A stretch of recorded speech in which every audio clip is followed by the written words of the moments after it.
evening, and welcome to Voice of the Parrot. I'm your host, Shasta Ray, and I am joined in the studio tonight by Murray the Cockatiel, Bug, the Wonder Budgie, and the Giant Dog. So, Murray is on a mission to just destroy everything and get in the way, generally speaking. And the Giant Dog just finished a cookie, and he is settling in for a nap.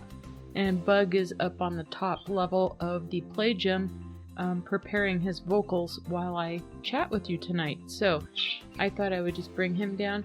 Murray and Bug just enjoyed some of the Wingman small beak blend birdseed, and I've found that even though it's meant for things with a little bit stronger beaks, some of my budgies will actually eat some of the bigger seeds in it, like the safflower, and they'll work at the buckwheat and stuff. So you can try it on the smaller little budgies, but typically the tiny beak is for them, and the small beak is for something with just a slightly bigger beak, and those guys were chowing down just a little bit ago.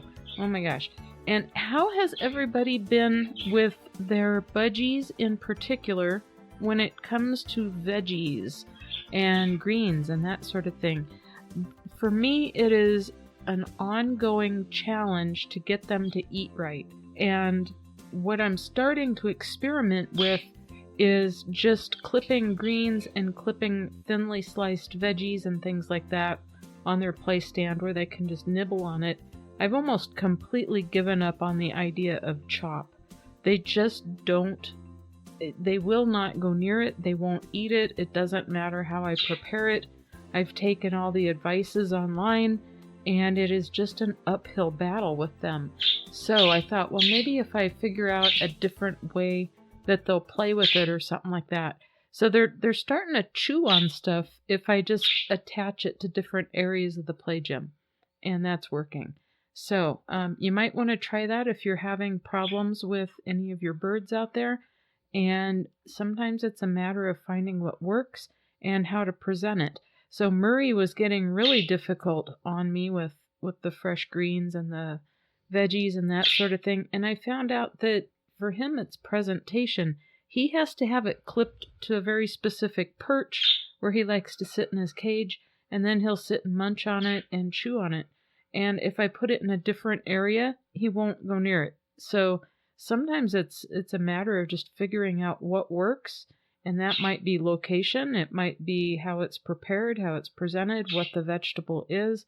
And that's part of the fun. It's like a big puzzle, and figuring out what works, trying new things.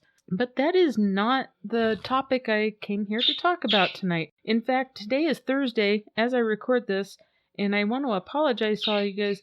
I seem to be apologizing a lot lately. I hope you know I mean it.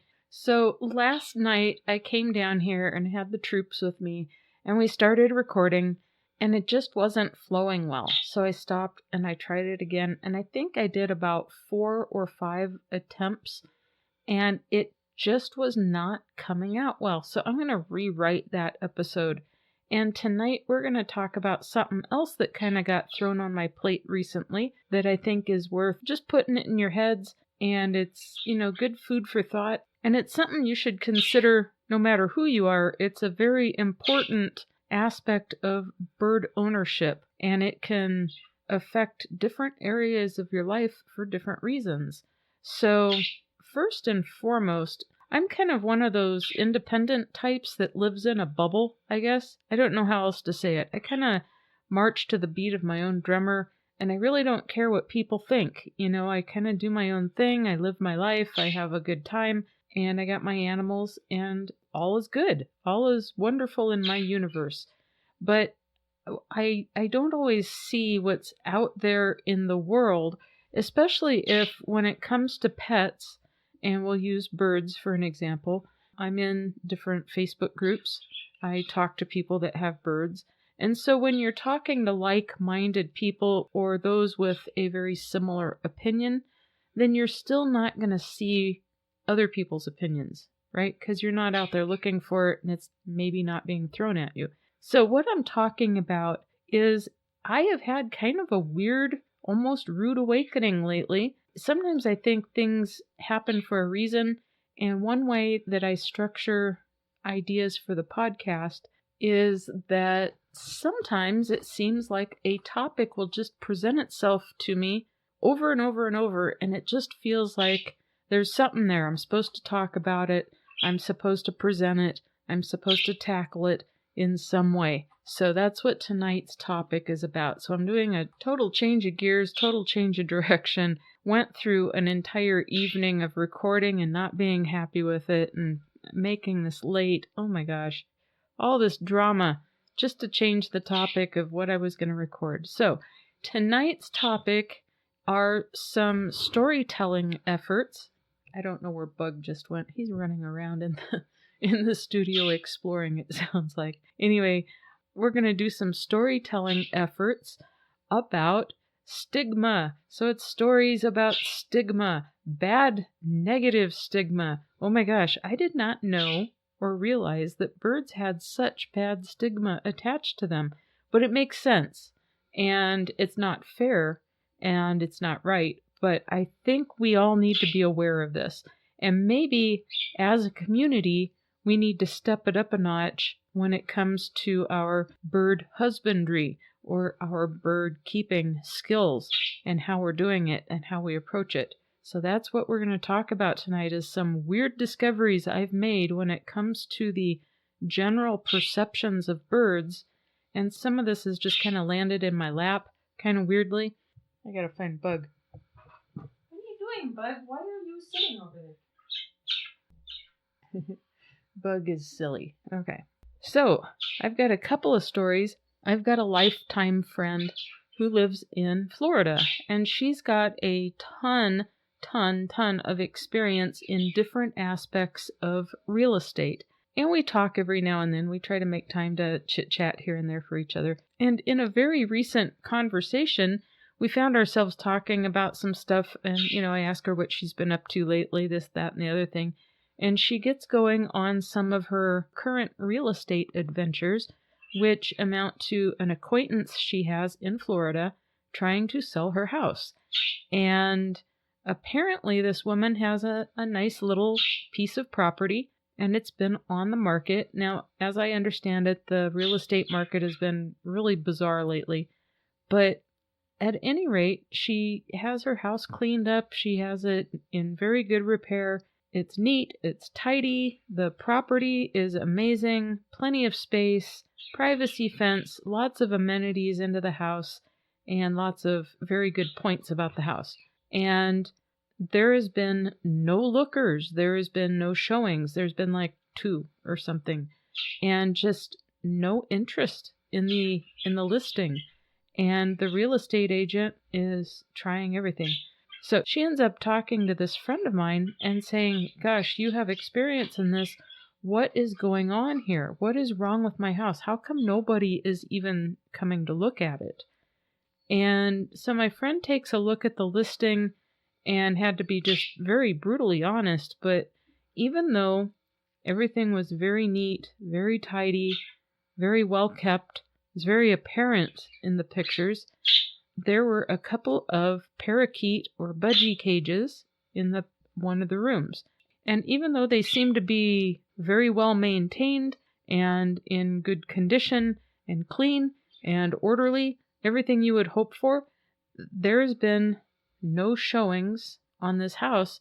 And my friend feels very strongly from what she has seen in Florida with the Florida real estate ends of things. And keep in mind that in Florida, you've got a lot of ports down there. There's illegal pet trades going on. There's very warm, humid weather, so there's bugs and things like that going on down there. And, it's kind of got its own little atmosphere. And you see all sorts of stuff in a place like that where there's shipments of stuff coming in and stories and things going on. I think we've all heard stories of Florida and exotic pets being released, and they have problems and stuff like that down there. So it's probably a little bit more pronounced.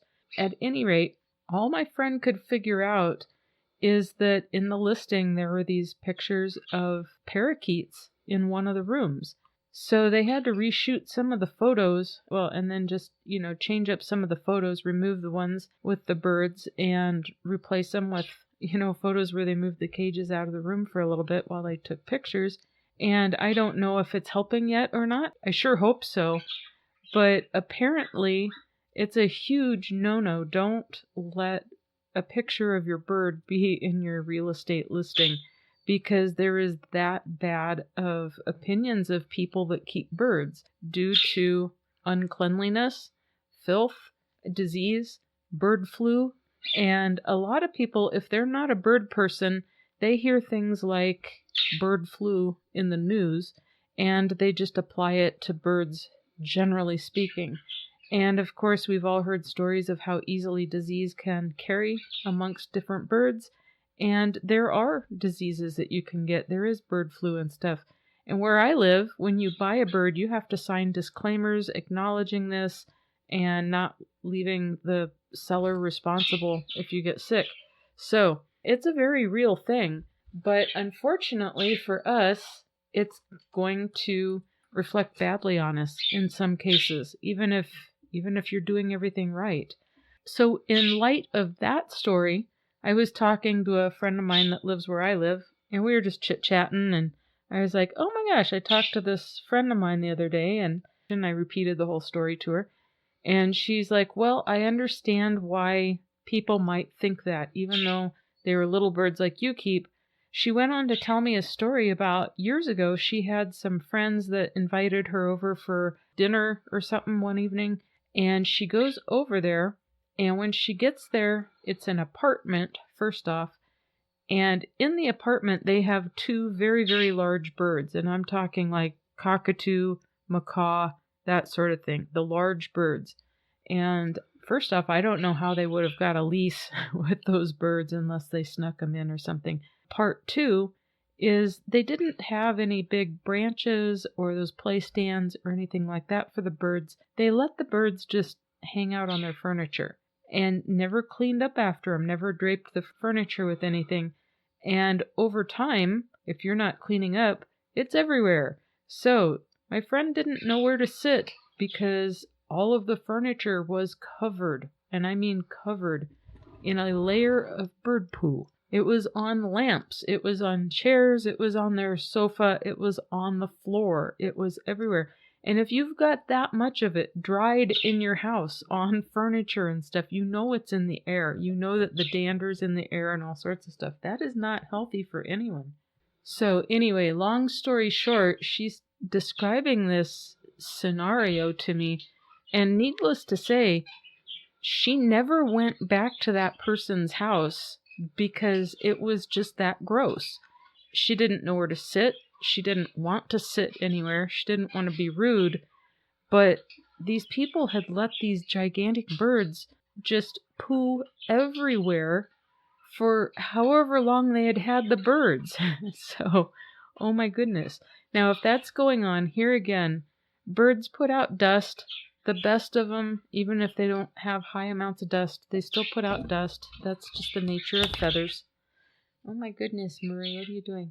And not only is that bird dust not good for us, it's not good for the birds either.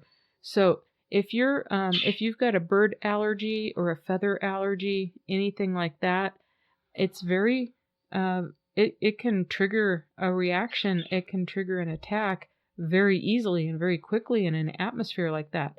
And upon her telling me this story, I suddenly remembered that this past year, it's been since maybe February this year, I had a friend that was going to be coming through town and wanted to drop by and see me, and had seen on Facebook and stuff that I, have parakeets and I've got my cockatiel, and wanted to come say hi and see the birds, have a cup of coffee when she was passing through. And I was like, hey, yeah, great. Let me know when you're going to be here. Okay, well, I don't have firm plans yet, but it's going to be in a couple weeks.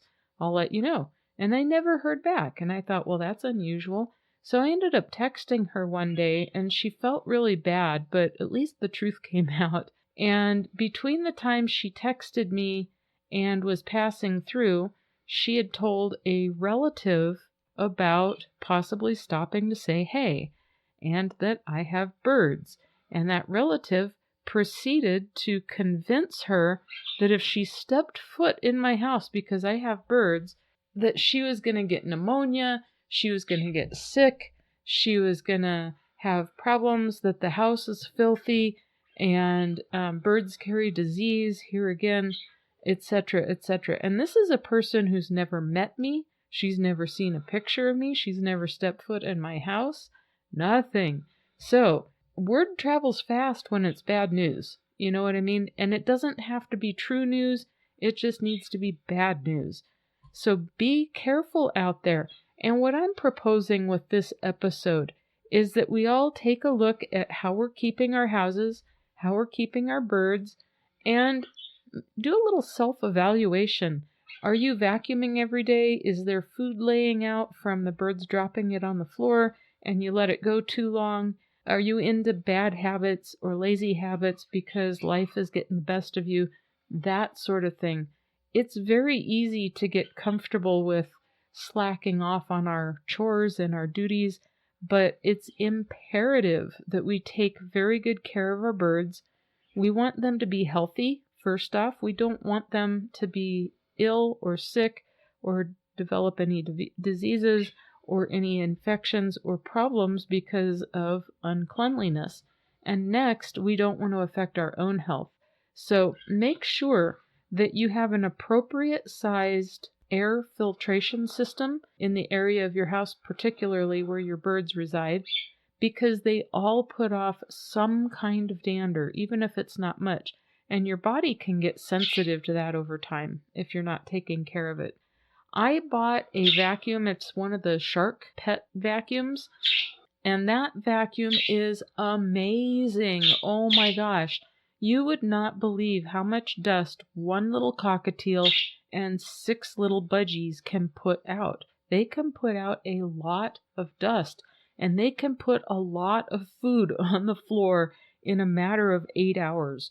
Oh my goodness. So I am constantly moving cages, vacuuming, making sure that the carpet is clean, surfaces are clean, and I always make sure that I'm changing the filters in my air purifiers on a regular basis. You don't want them to get overclogged and then they're not going to be efficient, and why run it, right? So I've actually got 3 air filtration systems. One I kind of keep on standby, so if I forget to get filters for one, I can swap it out with one, or if one breaks or something, I've got a spare. But I've got 2 running at all times in my bird room, and that seems to be okay. But what I think I should do is get one bigger one to match the larger one that I already have running in there. The second one I have going is smaller. So I think I could step it up a notch, even as well as I maintain, my household. I will say that after I got a few birds, and especially after I got Murray, oh my goodness, he puts out lots and lots and lots of dust. My house is dusty. It is way dustier. And, you still got to maintain that. In fact, it's more important. You can get little dust mites, you can get little bugs and little vermin, that sort of thing. And if you're not keeping the bird area clean, they drop so much food. That's when you can start getting pests, here again, vermin, bugs, that sort of thing. When you start attracting one pest, more will come. Mark my words. You don't want that in your living space, and that's not good for your birds either. And I've heard many, many horror stories about rescues and birds that are taken out of neglect situations. It's just not good if you get too comfortable in how long you're going before you clean your bird's cage. That is not good for your bird. Waste can accumulate on surfaces that they stand on. It can affect their feet. Oh my gosh, the list goes on. So, whatever you need to do, take it upon yourself. Do a house cleaning day. Do an overhaul day. And, it's always good to kind of maintain your personal space anyway. But especially if you have people coming over to your home or anything, and you've got the birds there, let's put our best foot forward. Let's make sure that we all take exceptionally good care of our birds. Let's prevent disease, any kind of pests from going on, and keep our birds healthy. Take them to the vet once a year for their annual checkup. Make sure there's no problems going on. Make sure you're housing them correctly. And then here again, self-care. Make sure that the air that you are breathing is as clean as possible with a good filtration system and keep those filters changed on a regular basis. You would be shocked, if you're not already aware, at how fast dust from feathers can accumulate. Oh my gosh, it is crazy.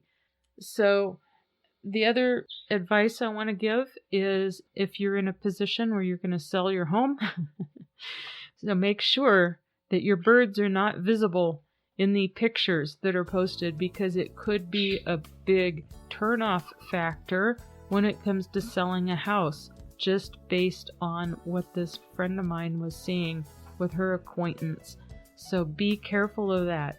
Even if you're somebody sitting out there listening to this and you're like, this doesn't apply to me, I take excellent care of my birds, their cage is always clean, I'm very meticulous. Just be aware that the stigma is out there and it could be thrust on you unfairly, and it's up to us to educate those that don't understand these animals and that don't interact with them.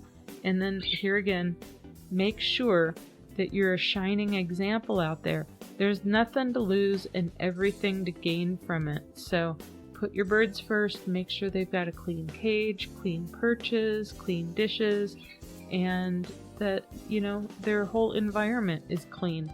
Ultimately, it will lend to a happier and healthier bird and a better view of the bird community. Here again, it's not fair that people thrust these opinions on us without knowing us, but you're going to run into it. So do your part to always make sure that we're not falling into anything that is going to contribute to those negative viewpoints. Remember, the squeaky wheel always gets the oil. And by that, I mean the extreme cases, the real bad cases, the hoarding cases, the filth cases. That's what always comes to the limelight. That's what always circulates. That's what people see. And that's what sticks in people's heads. So let's make sure that we never go there, right? All right. I know it's a tough topic, but I think it's an important one. Look at the whole reputation surrounding Staffordshire Terriers, Pit Bulls, bully breeds with dogs. They are some of the sweetest, most docile, lovey dogs you'll ever see, but in the hands of the wrong human, they can become monsters if they're abused, if they're not brought up right, if their training is poor, if the human being has poor intentions with the dog. I'll just leave that there. But here again, it's all in the hands of the human.